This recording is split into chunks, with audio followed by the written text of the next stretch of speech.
नमस्कार दोस्तों, daily news India 1.0 में आपका बहुत बहुत स्वागत है। दोस्तों, बहुत बरसों से आप पेगासस की बात सुन रहे हो। पेगासस जासूसी का सॉफ्टवेयर, जिसके बारे में सुप्रीम कोर्ट में भारत में भी केस चला था कि जहां पूछा गया था कि क्या भारत सरकार ने पेगासस खरीदा या नहीं खरीदा, और भारत सरकार ने सुप्रीम कोर्ट को बताने से इनकार कर दिया। बल्कि ये भी बताने से इनकार कर दिया कि मैंने खरीदा नहीं खरीदा मैं तुम्हें नहीं बताऊंगा, राष्ट्रीय सुरक्षा का विषय, I will not tell you. उसके बाद भारत के अंदर भी कई इल्ज़ामात आए कि राहुल गांधी और कई अन्य नेता, कई जजेस का, कई ब्यूरोक्रेट्स की, उनकी जासूसी मोदी ने करवाई पेगासस डलवा के। पेगासस इजराइल की एनएसओ कंपनी का एक जासूसी सॉफ्टवेयर है, और ये आपको पता है कि जितने भी डेटा उसमें कलेक्ट होते हैं सब इजराइल में चले जाते हैं और फिर वो आपको सप्लाई किए जाते हैं जो उसका यूज़ करना चाहता है। अब चूंकि नेतन्याहू मोदी जी के मित्र थे तो उन्होंने पेगासस इनको दिया और इन्होंने जम के उसका दुरुपयोग किया। इस बात को अब कोई इनकार नहीं कर सकता। एक नकली जांच करवाई गई सुप्रीम कोर्ट के द्वारा कि हम देखेंगे कि इसकी क्या वास्तव में ही कुछ यहाँ पर मोदी जी ने जासूसी की थी। एक छदम जांच करवाई गई और उस छदम जांच को क्या कहते हैं कि चंद्रचूड़ की अदालत के सामने पेश भी किया गया है। और एज यूजुअल चंद्रचूड़ ने देश के संविधान के साथ छल करते हुए वही किया जो मोदी को अच्छा लगता है। कमाल की बात यह है कि दुनिया की सभी अदालतों ने मान लिया कि पेगासस ने उनके साथ छल किया। इवन फ्रांस की मैक्रो जो सरकार थी उसने माना कि हाँ, पेगासस ने हमारे जासूसी की। कई और देशों में माना, लेकिन हिंदुस्तान की सरकार ने नहीं माना। अब अमेरिका की एक अदालत, वहां पर एक केस चल रहा था 2019 से कि पेगासस ने वहां पर व्हाट्सएप ने एक मुकदमा किया था कि आप हमारे जो कुछ ग्राहक हैं उनके फ़ोन के अंदर आप जासूसी कर रहे हो, और ये पूरा पक्का केस बना के वो अमेरिका के अंदर अदालत के अंदर जाते हैं, खासतौर से यूएस डिस्ट्रिक्ट जज की अदालत के अंदर, ओकलैंड कैलिफोर्निया के अंदर।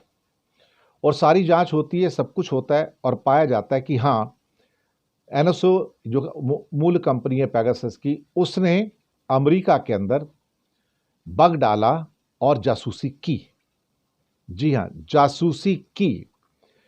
तो अमेरिका के जज ने मेटा के, यानी कि फेसबुक जिसका व्हाट्सएप भी है, उसके फेवर में ये बात स्वीकार कर ली कि व्हाट्सएप का जो लॉ सूट था कि हाँ, पेगासस ने अपना जासूसी स्पाईवेयर अमेरिका के अंदर जो वहां पर जिसकी क्लाइंट्स थे उनके फ़ोन में डाला और उनकी जासूसी की और उनकी प्राइवेसी को ब्रीच किया। यूएस डिस्ट्रिक्ट जज Phyllis Hamilton in Oakland California granted a motion by WhatsApp and found NSO liable for hacking and breach of contract। अब ये केस अदालत में चलेगा उनके खिलाफ में। ये प्रूव हो गया कि हाँ, इन्होंने वहां पर जासूसी की। पेगासस ने कुछ भी कहने से इनकार कर दिया, कुछ भी कहने से, लेकिन उनके डैमेजेस बहुत बड़े होंगे। कोई ये कहे कि इजराइल की कंपनी है, वो अमेरिका में जाके जुर्माना क्यों भरेगी, जेल क्यों जाएगी, या उसके ऊपर बाकी जो सजा मिलेगी क्यों भुगतेगी? क्योंकि अमेरिका में ही तो सबसे ज़्यादा ज्यूज रहते हैं।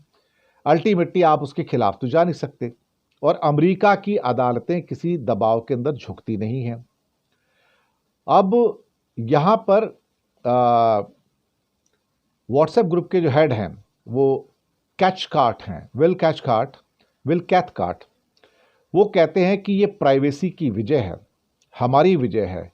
हमने 5 साल लगा दिए इस केस को पुख्ता बनाने में, और अब हमें विश्वास हो गया कि हाँ, ये स्पाईवेयर जो था, ये पेगासस ने हमारे जो भी व्यक्ति थे उसके फ़ोन में डाला और कहीं ना कहीं उसकी प्राइवेसी का उल्लंघन किया। वो कहते हैं, we spent 5 years presenting our case because we firmly believed that the spyware companies could not hide behind immunity or avoid accountability for their unlawful actions। अपने गैर कानूनी कामों के लिए वो किसी भी किस्म की इम्यूनिटी के पर्दे के पीछे नहीं छुप सकते हैं।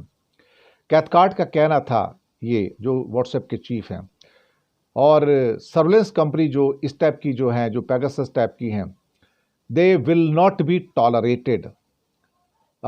ये जो शब्द यूज़ किए, they will not be tolerated, और यूएस जजेस ने भी ये शब्द कहे हैं, यूएस अदालत ने शब्द कहे हैं। तो पेगासस के खिलाफ कम से कम अमेरिका की जो अदालत है वो बिल्कुल क्लियर होकर सबके सामने आई है। और मुझे खुशी है कि भारत में चंद्रचूड़ साहब ये नहीं कर पाए, जो अपने आप को संविधान के बड़े रक्षक बताते हैं। एक्चुअली भारत के संविधान के साथ जितना बड़ा छल और द्रोह देखा जाए तो चंद्रचूड़ ने किया है, इतना किसी ने नहीं किया। राफेल के मामले में छल किया, पेगासस के मामले में छल किया, इवन ईवीएम के मामले में छल किया, और ना जाने कितने और मामले हैं जिनके ऊपर इस आदमी ने छल किया। चाहे वो राम जन्मभूमि केस था, चाहे वो दिल्ली की अधिकार क्षेत्र का केस था, चाहे वो महाराष्ट्र के अधिकार क्षेत्र का केस था, हर जगह चंद्रचूड़ ने छल किया और मोदी का साथ दिया। और सुनने में जा रहा है कि अब उनको इनाम मिलेगा। पेगासस के मामले में भी छल किया, और अडानी के मामले में तो इतना बड़ा छल किया है, मुझे लगता है कि इसके अंदर बहुत बड़ी मिली भगत है। और जिस ढंग से सेबी को क्लीन चिट दिया चंद्रचूड़ ने, वो सबको पता है। चंद्रचूड़ का नाम काले शब्दों में भारत के इतिहास में लिखा जाएगा कि ये इंसान जिसने जो भी बड़े जजमेंट थे सारे के सारे जानबूझ के मोदी के फेवर में दिए, और अब उनको सुनने में आया कि इनाम भी मिलने जा रहा है उनकी सर्विसेज का। जब भारत का मुख्य न्यायाधीश घुटनों पे आ जाए तो समझ लीजिएगा कि देश मरने की ओर जा रहा है, तिल तिल कर मरने की ओर जा रहा है। शुक्रिया आपका।